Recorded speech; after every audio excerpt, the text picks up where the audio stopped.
My vegetable garden's getting completely and utterly out of control, and I have found my vegetable garden is a really good description of how my life is at the time, and life feels very out of control at the moment.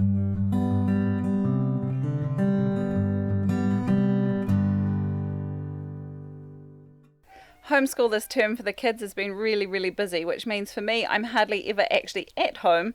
We're always out doing things, which means my poor old garden is very neglected. But anyway, part of Shedwars 21 is we have to keep up the amount of videos that we're putting out, so I am going to give you a quick garden tour and show you what I've managed to pick this morning. Now my garden is growing really well, but unfortunately that means the weeds and the paths in the garden all are as well.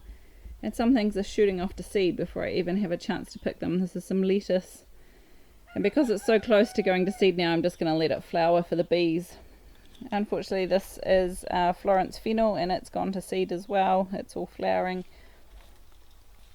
But look what I did manage to pick this morning. These are scarlet runner beans. These are in the bag are blue lake runners. And the other ones are a white runner bean that are local. This is some kale, which, look at that, there's some caterpillars right there. They're going to go to the chickens. A couple of carrots and some zucchini. This is my celery. It seems to have been hit by a little bit of rust, and actually we're not eating a great deal of it because we've had basically no rain here for the last few weeks, and we're on tank water. So basically no rain means we have very little water. And it means that I'm not going to be watering the garden, which is also really thirsty, and of course the celery needs plenty of water so that it can stay nice and fresh and juicy.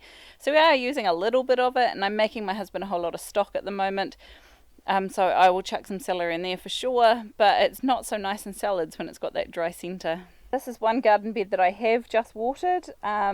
It had carrots in it which have had really patchy germination, which I presume is because it's been so dry.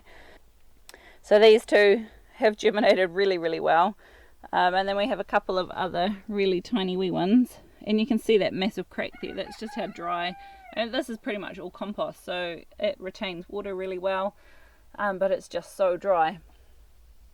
But these are the blue lake runners that I've just picked. This one scarlet runner plant here, it gave me pretty much all the scarlet runner beans there.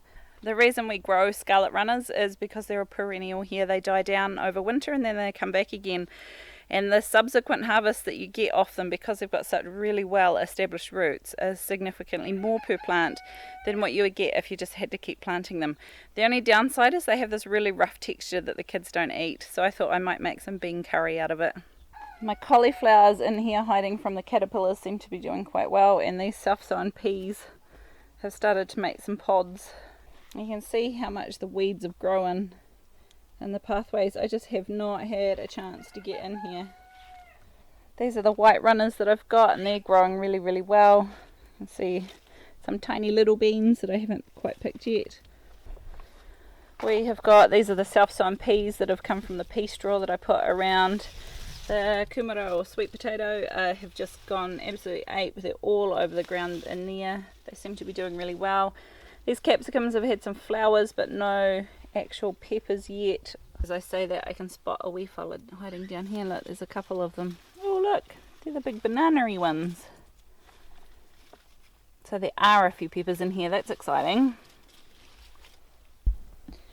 These garden beds here, I've had some broccoli and they've been absolutely decimated by the white cabbage butterfly and the wee cabbage worms, or whatever you want to call them. So the actual broccoli themselves have been really small and a bit useless, so I'm going to pull those out and actually give them to the chickens. These again are all self-sown peas off of the pea straw, so we're going to have a massive collection of peas coming really shortly, so hopefully they're nice ones. My outside tomatoes got slammed by the wind we had the other night, so one of them's blown over and I think it must have broken its bottom because it's all wilting away. I've only picked one ripe tomato from all these outside ones so far. You can see a few green ones hiding down in the bottom there. My red onions are still trucking along, making bulbs. Some of them, like that one, start to die off, probably about ready to harvest. On this side you can see my zucchini, it's still doing quite well. It is starting to get some powdery mildew on the leaves, but to be honest we're kind of a bit sick of the old zucchini by now, so we're just kind of letting these ones live out their natural life. We've got this one and one at the far away end. I do need to get out here and do some substantial weeding.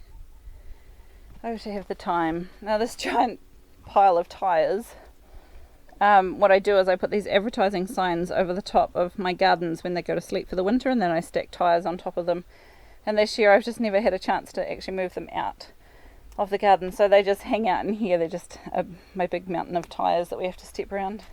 In this garden you can see a whole lot of lettuce that I've planted, so they've come up nicely. Those tomatoes at the back are finally growing well, but unfortunately they're probably not going to have enough time to set fruit before the frost hits. The kale's doing really well. That little cabbage is starting to heat up. Now this is my next big disappointment. I've never grown purple sprouting broccoli before, and honestly I don't think I will again. Someone recommended it to me. For all this leaf and all the amount of plants, I've honestly harvested about 3 bits this size, and this one's just gone off to seed. So I think that was a complete and utter waste of space, and I won't be growing that again. My carrots over this side are doing really well, really well. There's a wee self-sowing plant of Mizuna there, and at this end a little self-sowing Mabuna on the bottom there. One of the next things we're going to have to do is harvest these potatoes. They're starting to die off a little bit. These are the Māori potatoes that I've planted. This end are Uranika, and this end here are Waiporo. I probably said them wrong. And my poor old tunnel house, it's been very neglected as well. I've just been sending the children out to pick things as we've needed them. I have managed to can a couple of batches of tomatoes, but unfortunately I haven't got as many out as I would have hoped to have got out of this shed. Part of it is because of my mislabeling. I planted a whole lot of slicing tomatoes and not many canning tomatoes because I stuffed up the labeling, so that one's on me. Hopefully next year. Down here you can see there's a couple of cauliflower baby plants that I've put in for the winter. I actually sowed seeds in between each of these, so I'm not sure how many of them have actually taken. I'll need to have a bit more of a look. There's a few down here that have taken. The chilies are doing well. These ones are all turning red. I might get my boy to pick those as well. And after a long and arduous fight with whitefly, my jalapenos seem to be doing okay. They've put on some new leaves and they're actually growing some little chilies, so that's good to see.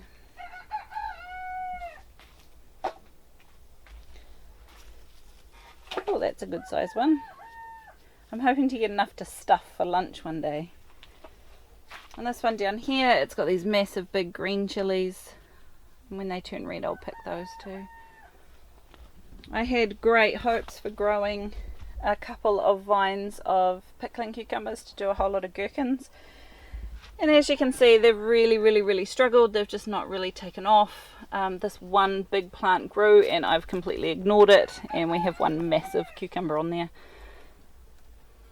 Tomato here is called Artisan Blush, and I'm really happy with it. It's doing it really well, and they have put out a huge amount of fruit, and they're one of my favourite flavours, so I'm definitely going to grow those again next year. I've got quite a list of things that I want to get done this weekend. Whether I get them done or not, I don't know. I've got some onions out the back that I want to harvest. I want to re-sow some of the cauliflower seeds in here and a few other brassicas to grow over the winter. I would love to get stuck in and weed these paths, but I honestly don't think it's going to happen. But I do think I will try and pull out these Māori potatoes and get those onions harvested as well. So hopefully the weather behaves itself and I'll get those done this weekend. I'm going to take those veggies that I've managed to harvest inside and I will weigh them up and put the numbers over here somewhere for you so that you can see how much they weighed. And I hope you found this video useful, helpful, interesting, whatever. Hit the like button. It really encourages the algorithm to show other people our videos. So that is one really easy thing you can do to help us out. And I'll see you in the next one.